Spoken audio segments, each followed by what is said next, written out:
들어가며 잘못된 진단과 잘못된 처방, 신임 보건복지부 장관과 2차관 박민수가 주도하는 소위 필수의료 공백 타개를 위한 정책으로 내놓은 의과대학 정원, 5년간 매년 2,000명 늘리기는 대통령과 국민을 기망하는 잘못된 정책입니다. 의사 수를 늘린다고 필수의료 공백이 저절로 메워지지는 않기 때문이죠. 이들의 진짜 목표는 의료 공백 메우기가 아니라 의대 정원을 늘리는 것으로, 이들 의료사회주의자들이 자신들의 목표인 국가가 의사를 완전히 장악하는 체계를 만들려는 것입니다. 마치 북한식 의료처럼 의사를 많이 만들면 경쟁에서 진 자들이 스스로 의료 공백을 메울 것이라는 망상에 가까운 계획인 것입니다. 이들이 만든 정책은 문재인 정권에서 시도한 공공의료, 공공의대 신설과 일맥상통한 것으로서 특정 지역의 의사 수를 늘릴 수 있도록 자기들만의 의대, 즉 공공의대를 만들고 10년의 의무적인 지역 복무 기간이 지나 지역 제한에서 풀려날 때 이들 특정 지역 의사들이 중앙에 진출해 공공의료를 장악하려던 음모였습니다. 당시에도 보건복지부와 의료계는 격하게 대치하였으나 코로나 상황이 급했기 때문에 의료계의 협조가 절실했던 문 정권은 코로나 이후에 다시 논의하기로 일시 후퇴함으로써 논란을 피해갔던 것입니다. 결국 온 세계를 공포로 몰아넣은 코로나 상황을 가장 적은 피해를 내며 무난히 극복한 의료계를 향해 국민들은 당신들이 영웅이라며 칭송을 아끼지 않았습니다. 이로써 현재의 의사 수를 가지고도 우리나라는 세계가 부러워하는 최고의 의료 시스템을 갖고 있음이 증명되었습니다. 실제로 환자가 의료진을 언제나 만날 수 있고 미국에 비해 10배 이상 저렴한 비용으로 필요한 수술을 세계에서 가장 빨리 받을 수 있는 나라는 전 세계에서 대한민국이 유일합니다. 지금 의사가 부족한 것이 문제가 아니라 오히려 의료 공급 과잉이 대한민국 의료의 본질적인 문제입니다. 과도한 건강검진으로 수조 원의 의료비가 낭비가 되고 있으며 최고의 진료를 고집하는 국민성으로 인해 빅5 병원의 모든 환자가 밀리는 바람에 진료대기 기간이 길어져 의사가 부족한 인상을 주고 있을 뿐입니다. 소아과 오픈런이나 응급실 뺑뺑이도 의사 부족으로 인한 것이 아니라 전공의들이 힘들고 수입이 적은 과를 기피하기 때문에 생긴 현상입니다. 지방의료의 붕괴도 교통의 발달로 지역 구분이 없어져 한두 시간 내에 최고의 진료를 받을 수 있게 되어 나타나는 쏠림 현상이지 의사 부족 때문이 아닙니다. 시골 마을에 한두 명의 아이들의 학습권을 지켜줘야 한다며 교원 2,000명을 증원한다면 국민들이 어떻게 평가할까요? 복지부가 추진하려는 의대 증원은 문제 해결책이 아니라 새로운 문제를 만들어내는 잘못된 정책. 1. 현재 의사가 부족하지 않기 때문에 의대 증원은 불필요하며 현재 의대 정원으로도 2040년 이후에는 OECD 평균보다 의사 수가 늘어납니다. 또한 의대 정원학대로는 의사 쏠림 현상을 극복할 수 없습니다. 이것을 잘 알기 때문에 복지부는 필수의료 정책 패키지라는 정책을 제시하고 있으나 이것은 실현이 어렵고 결과를 예측하기 어려운 정책입니다. 2. 보사연, 서울대, KDI의 향후 의사가 부족할 것이라는 연구는 예측일 뿐입니다. 연구 조건을 잘못 설정하거나 변해가는 의료 상황을 적절히 반영하지 못할 경우 잘못된 결과가 도출될 수 있는 추정적 연구이기 때문에 몇 안 되는 이런 연구에 근거해서 현실을 도외한 정책을 추진하는 것은 매우 위험합니다. 이들 연구는 문케어가 적용되던 당시의 의료 상황을 기준으로 만들어진 것이기 때문에 OECD 국가들의 국민 1인당 연간 진료 횟수 평균은 5.4회인데 비해 우리나라는 14.7회로서 세계 1위입니다. 우리 국민이 특별히 병에 잘 걸려서가 아니라 진료문턱 즉 진료비가 너무 싸기 때문이며 문케어로 인해 65세 노인의 경우 진료비가 얼마나 되더라도 1,500원만 내면 진료를 받을 수 있기 때문입니다. 거기다가 동일 질병으로 여러 군데에서 진료받더라도 제약이 없기 때문에 의료 쇼핑이 가능하기 때문입니다. 이것을 기준으로 의사 1인이 진료할 인원을 고정한 채 10년 후 노인이 더 많아져 진료 횟수가 늘어날 것으로 추산했다면 당연히 의사가 부족하다는 결론에 도달하게 됩니다. 그러나 1년 전 윤석열 정부는 문케어 폐지를 공식적으로 선언한 바 있고 개인 진료 부담을 예전처럼 환원하여 높이고 의료 쇼핑의 경우 동일 병으로 2회째 진료비는 전액 자비 부담을 시킬 경우 1인당 진료 횟수는 줄어들 것이기 때문에 10년 뒤 필요한 의사 수는 넘치는 것으로 나올 것입니다. OECD 통계상 우리와 비슷한 의사 수를 가진 미국과 일본의 경우에서도 의대 증원을 논의하고 있지 않습니다. 왜 우리나라만 의사 수가 부족하다고 주장하는지요? 3. 의사 부족이 예측된다고 해서 급하게 증원을 서둘러서도 안 됩니다. 의대 증원을 위해서는 시체 해부, 병원 실습 참여 등 의학교육계의 준비가 선행되어야 하는데 단시간에 교수진 확보나 사체 구입 등은 불가능하기 때문에 결국 교육의 질이 떨어질 것이 불보듯 명확합니다. 현재 의대 교수의 97%가 1년 내로 기초의학 교수를 확보하기 어렵다고 답변하고 있습니다. 4. 의대 증원으로 10년 뒤에는 의사가 많이 배출되어 잠깐 동안은 의사 부족이 해소되는 것처럼 보일 수 있으나 장기적으로는 의사 공급 과잉이 문제가 되어 또다시 의사 줄이기 위한 대책을 마련해야 합니다. 현재의 출산율로는 인구가 줄어들 것이 뻔하기 때문에 현재의 의대 정원만으로도 2040년 이후에는 공급 과잉에 직면하게 됩니다. OECD를 기준으로 삼아서도 안 됩니다. 미국과 일본도 인구 대비 의사 수는 우리와 비슷한데 일본의 경우는 의사 수를 줄이려는 정책을 펴고 있습니다. 보건복지부는 엉터리 자료를 이용하여 국민과 대통령을 속이고 있습니다. 5. 의사 수를 늘리게 되면 의료비 부담이 늘어납니다. 현재에도 과잉 의료가 문제가 되는데 의사 수가 늘게 되면 의료급여 청구액도 늘어나 의료보험비 증가가 가파르게 상승하게 되고 이는 곧바로 국민들의 부담으로 돌아옵니다. 6. 필수 의료 위기가 이공계 위기로 비화할 수 있습니다. 급작스럽게 의대 정원을 늘리면 이공계 지원자들 중 우수 인력이 의대 진학을 고려할 것입니다.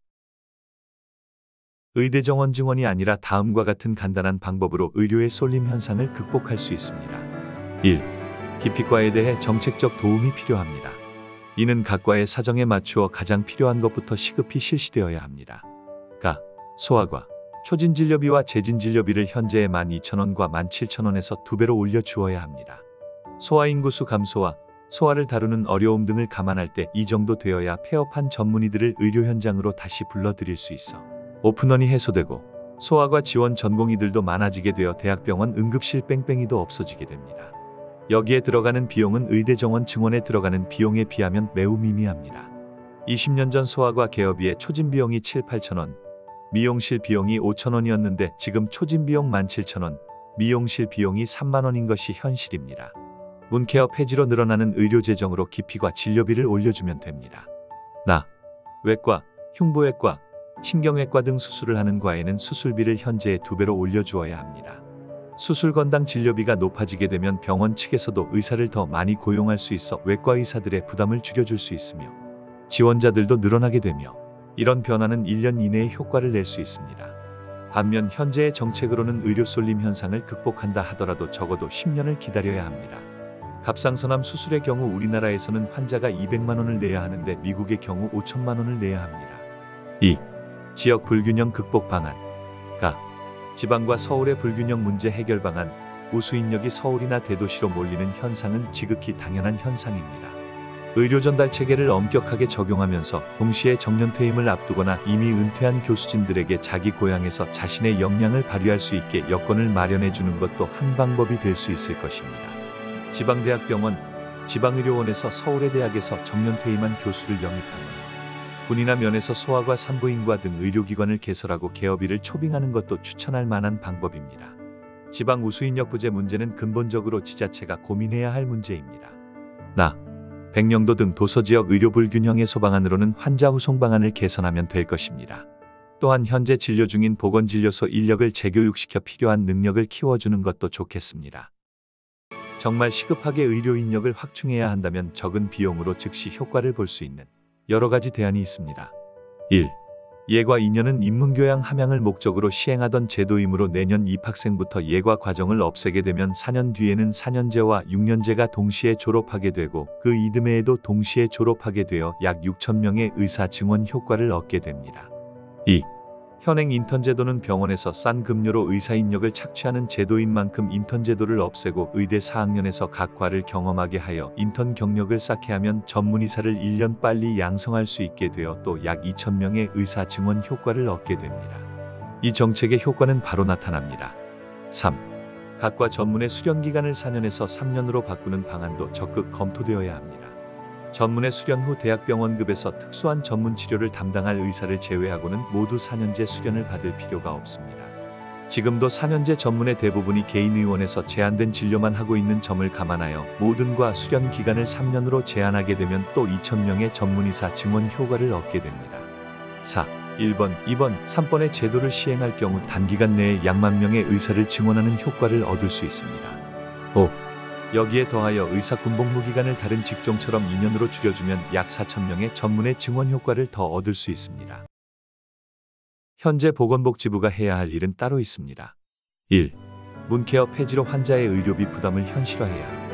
65세 이상 노인은 진료비가 얼마나 많이 나와도 1,500원만 내면 됨으로써 국가가 져야 할 의료비 부담이 지나쳐 의료재정이 붕괴될 것임. 문케어 폐지만으로도 의료재정은 다시 늘어날 수 있습니다.